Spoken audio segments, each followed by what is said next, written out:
Anyone who's been around for a couple of years in the Pokemon trading card game hobby knows that Pokemon has had its ups and downs in terms of being able to meet the insane amount of demands that we have seen over the past few years. However, news recently broke that Pokemon printed not one, not two, but 9 billion Pokemon cards in order to help address the shortage of cards across the country and across the world. And so in today's video, we're going to talk about that and what it really means as part of the overall macro environment of Pokemon trading card game collecting. But before we do, let's roll that intro.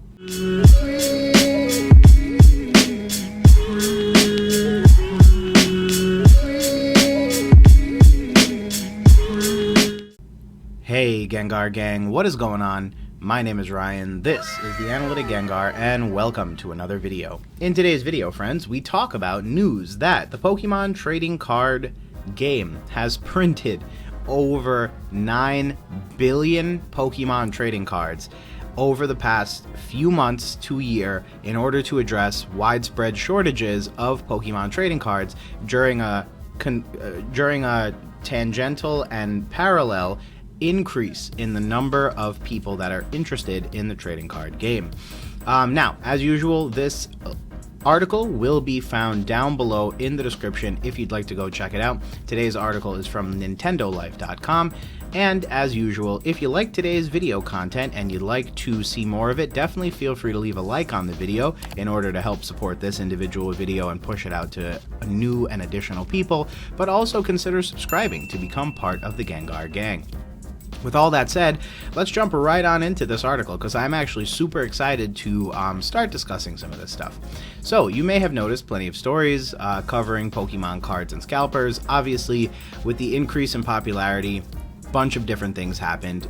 There was a huge resale market, so there was a secondary market where stuff was going for well above MSRP consistently for a long period of time. That happened to coincide with the 2020 global health pandemic as well as into 2021, where Pokemon really kind of reached a peak in terms of its popularity, at least on a localized period of time.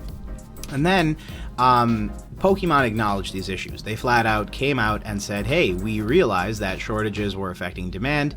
And then Polygon actually broke the story that Pokemon has responded to the overall macro environment by printing more than 9 billion trading cards in the past 12 months. That's more than double the previous year's amount of about 3.7 billion, or even more than the average of about 1 to 2 billion trading cards on any given year. Now, what's interesting is that this has actually been a passion project of mine for some period of time, is trying to chart out how many trading cards were ever printed at a particular given point in time, because it's a really interesting factor if we consider the fact that nowadays, probably post 2016, you were averaging about 1 to 2 billion trading cards a year being printed.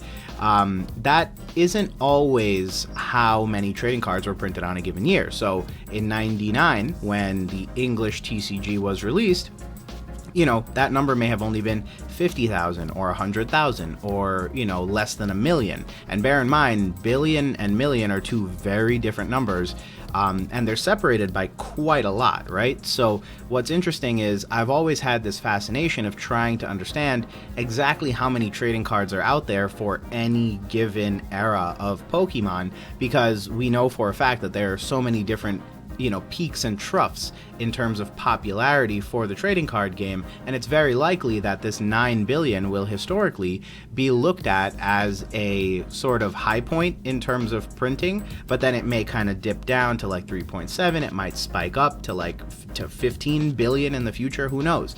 But it's so interesting because for the first time, we're getting a high level of visibility into how many cards the Pokemon company is printing on any given year. Now, mind you, we're not, at least to my knowledge, getting this broken down by language or region or set, but it's nice to know that you can kind of law of average everything out and, get some round figures in the idea of how many cards were printed for any given set for any given language in a, rough estimate type of mathematical style. So, to put this into even more context, because 9 billion is a lot, between 2020 and 2022, more than a quarter of all Pokemon cards ever printed were done so during this period. Now, on Pokemon's official website, they actually have a running total of how many Pokemon cards have ever been printed ever. So what they probably did was take this 9 billion, throw it over the number that is found on that website, and determine that, yeah, more than a quarter of all the cards ever printed were printed during this period. But again, that just kind of goes to that point that I was just making, especially on the front end, so the WotC and EX eras particularly, there is a very high likelihood that the number is not only just small, it's weirdly small compared to the growth Pokemon has seen since probably Generation 4 and onward.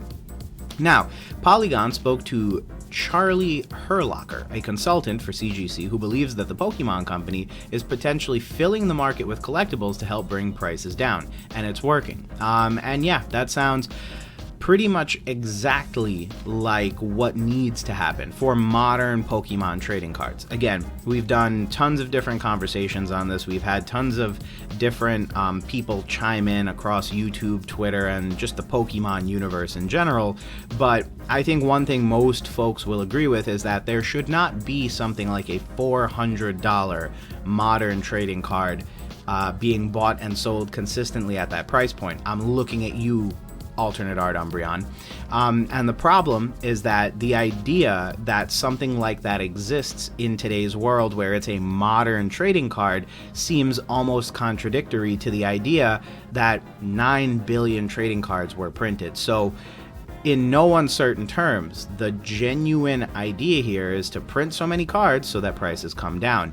And I think they've done a good job of that sort of on like the larger scale. So things like Fusion Strike, things like Chilling Reign have been printed so much that, you know, you do get your $100 booster box nowadays, which of course means it's a lot easier and simpler to pull these cards. And even if you don't pull them, other people who make it their job to pull them and sell singles do that. It creates more competition, and therefore it drives prices on those cards down. So whether you're pulling the cards you want yourself or you're buying them, it's a win-win when there's more of the card out there on the market, because obviously that just means there is greater opportunity for you to go ahead and obtain this card via one means or the other. So at the end of the day, the consumer really wins when Pokemon prints more. And by the way, they might as well just be printing money at this point because, you know, might as well, because the cards are still very much in demand and enthusiasts are still collecting them. And even after all the craziness of the past few years,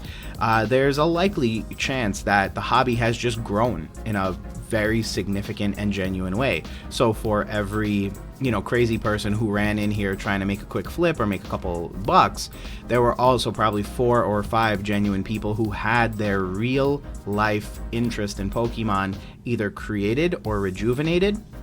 And therefore, they're now jumping headlong into this and really kind of just embracing the hobby for what it is, which is a trading card game hobby. So, this article had one really cool bit of insight that I think, you know, obviously you're going to lose if you just kind of click on the page and kind of scroll down. But that's why I go through the effort of reading the article, talking through it with you guys on these videos, and then kind of calling these things out, because this way, at least you can skim through all the noise and you can just watch a 10-15 minute video where you get this kind of stuff.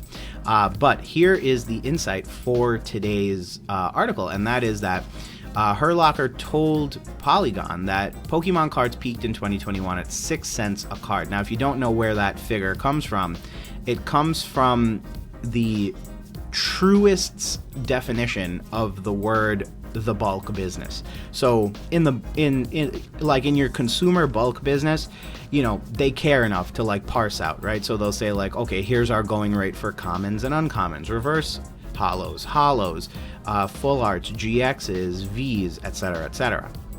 However, in the truest sense, right, on the scale of hundreds of thousands, if not millions of trading cards going in and out of someone's business, bulk is just considered bulk. So it doesn't matter if it's a Charizard V-Star, or literally a Bidoof. It does not matter. Each card is just averaged out, and it just says 6 cents a card.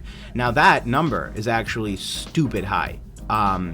That is to say, right, that Herlocker goes and clarifies that any card was worth about 6 cents just because there was so much demand. Now that price has, I believe that's a typo, cratered, and it's like 1 cent, and the two biggest buyers of bulk in the game aren't even purchasing. Now what does that mean? Prices on the bulk level have cratered from 6 cents to about 1 cent.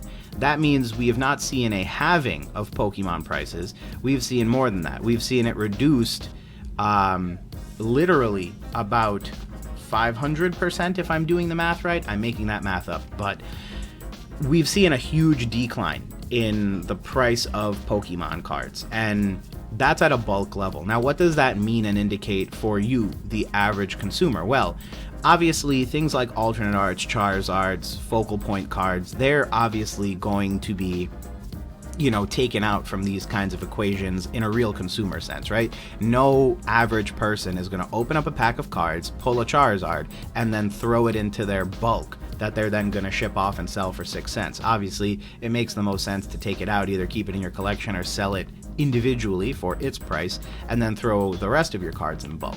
Regardless, to go from 6 cents to 1 cent is definitely a huge decrease in price. And as a result of that, you can kind of get a good idea of how exaggerated that might be across the remainder of the market, across a remainder of other factors.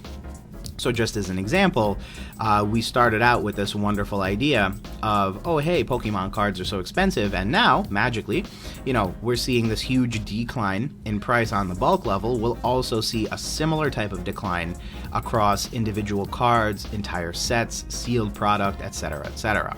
So that's really interesting to me, because I think obviously bulk is like a weird market because it behaves in the way that it does, and things are just millions of cards at a time. Like, people don't even have the capacity to check every single card because of the sheer volume of cards that are coming in.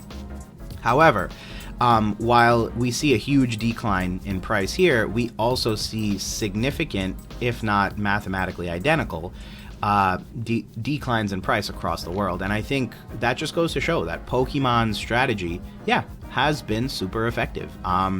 It has effectively worked to reduce the price of trading cards while meeting demand, and as a result, more people are able to get their hands on cards, more people are able to enjoy the hobby, and all in all, it's becoming a better and more enjoyable hobby as a result of that. But with all that said, friends, let me know your thoughts on today's topic.